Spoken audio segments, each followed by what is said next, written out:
Qué gusto familia, esta mañana encontrarnos nuevamente en Compartamos un tiempo juntos. Esta mañana quisiera hablar acerca de las prioridades que tienes en tu vida y quisiera preguntarte si es que ya pusiste tus prioridades, tu plan de trabajo, tu plan de vuelo, vale decir, para el año 2021. Quizás lo tienes en mente, quizás todavía no lo plasma. Por eso ahora yo quiero comentarte de que el Señor nos ha puesto a nosotros, a ti, a mí, como la gráfica que estamos viendo ahí, como personas valientes, guerreros valientes, porque esa es nuestra esencia. Y la esencia nuestra es así, estar parados, dando el pecho a las balas, como la gente lo dice, y con la espada en la mano. La espada de la palabra de Dios que nos sirve para defendernos y para atacar al enemigo. Pues sin espada, sin la palabra de Dios, muy poco podemos hacer. Y entonces, una vez que conozcamos la palabra de Dios, podemos poner nuestras prioridades y ponerlas en el orden que Dios nos ha mandado. No se trata únicamente de poner prioridades por poner. Este es un ejemplo de prioridades de familia, trabajo, amistades, comunidad, etc. Pero no necesariamente son las tuyas o las mías, pues tú debes poner tus prioridades conforme las necesidades que el Señor te vaya indicando. Por eso ahora yo quiero ponerte el ejemplo primero que está en Génesis capítulo 3, pues el hombre y su esposa, Adán y Eva, habían pecado en el huerto del Edén y claro, se sintieron pecadores, se sintieron desnudos y escucharon a Dios caminando por el huerto y se escondieron entre los árboles. Y Dios les preguntaba, ¿en dónde estás? ¿En dónde estás? Entonces se escondieron porque tuvieron miedo, porque habían pecado.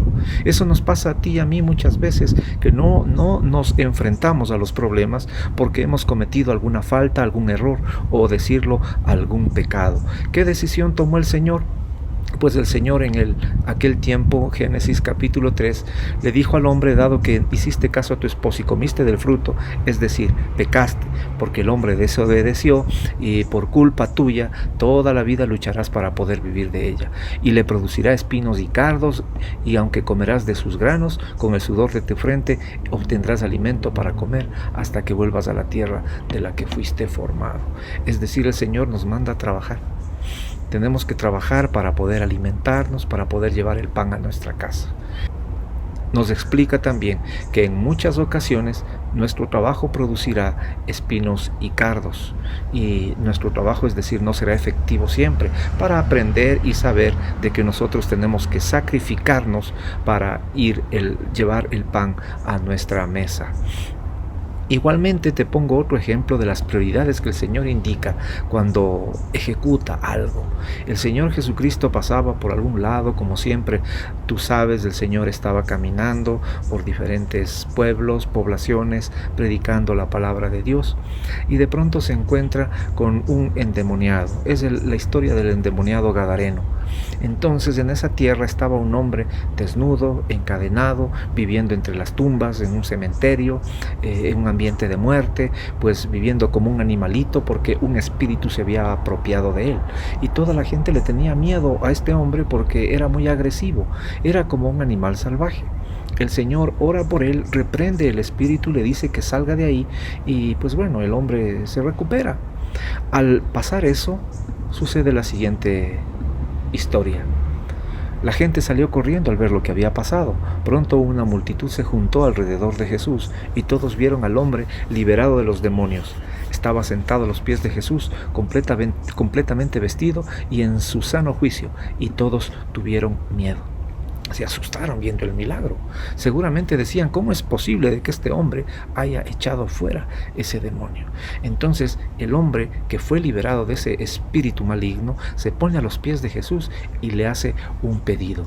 ¿Cuál es el pedido que le hace? El hombre que había sido liberado de los demonios le suplicaba que le permitiera acompañarlo, pero Jesús lo envió a su casa diciéndole, no, regresa a tu familia y diles todo lo que Dios ha hecho por ti.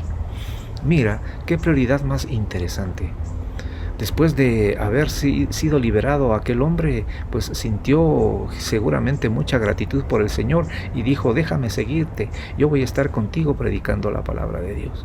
Le dijo, no, anda donde tu familia, Por eso el mensaje que siempre damos es de que el Señor nos llama a nosotros como familias. Es un llamado integral. No quiere llaneros solitarios, no quieren las familias solo que uno conozca de su palabra, quiere que todos lo hagamos.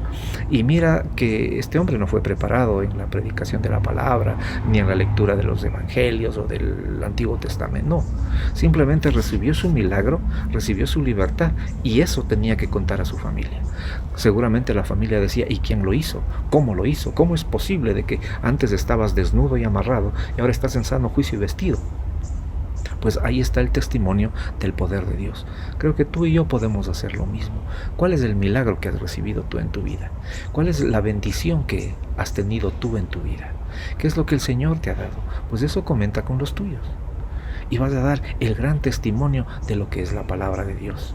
Y bajo esas circunstancias, nosotros con las grandes dudas que tenemos de cuál es la prioridad en nuestra vida, qué es lo que debemos hacer primeramente en este año, qué quiero hacer con mi familia, con mi trabajo, con mi vida, pues hay que estar en la presencia del Señor para que Él sea guiando nuestros pasos. Tenemos multitud de actividades, por supuesto. Como prioridades tenemos muchísimas prioridades. Hay que ponerlas sobre la mesa y poner cuál es más importante que la otra, cuál es más urgente que la otra. Pero sí, te voy a recordar de que en la palabra de Dios, en Mateo capítulo 6, versículo 33 dice, busquen el reino de Dios por encima de todo lo demás y lleven una vida justa y Él les dará todo lo que necesitan. Entonces, la prioridad número 1 en este año, por no decir en tu vida, debe ser buscar el reino de Dios y su justicia, y todo le será añadido.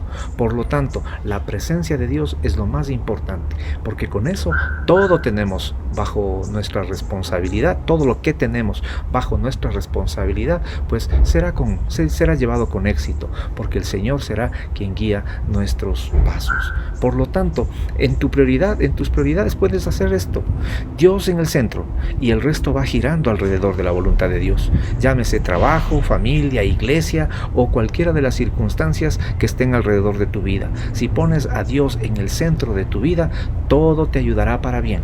Si es que buscas primeramente el reino de Dios y su justicia, todas las cosas se irán acomodando de acuerdo a la voluntad de Dios para tu vida, que es para tu propio bien, para nuestro propio bien.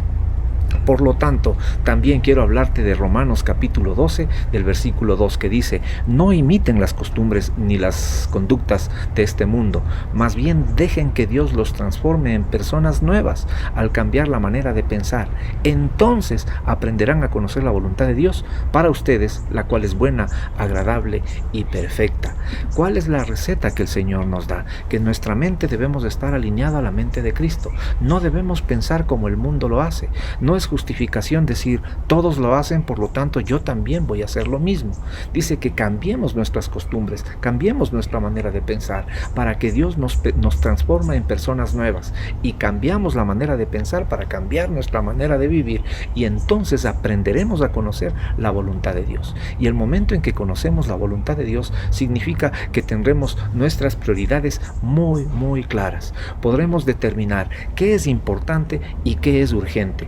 Por eso, en este cuadrante o con este cuadrante, tú puedes poner las prioridades en tu vida, determinando en primer lugar qué es importante y qué es urgente. Y como hemos dicho, lo más importante y lo más urgente es de que tú y yo estemos en la presencia del Señor, que cambiemos nuestra manera de pensar, y Él nos dará todo lo que necesitamos. Y en esa función comenzarás a trabajar sobre lo que es urgente y no es importante, o lo que es importante y no urgente, etc. Pero recuerda, primero el reino de Dios y su justicia, y ahí sí podrás poner tus prioridades como Dios manda. Y si Dios te manda, pues serán las prioridades correctas. Por eso te recomiendo en esta mañana que nos pongamos de rodillas, que pongamos la presencia de Dios en nuestra familia, en nuestra vida, en el día a día de nosotros, para que así nosotros podamos tener claramente la película que el Señor nos da, para establecer nuestras prioridades y alabar al Señor como Él se merece.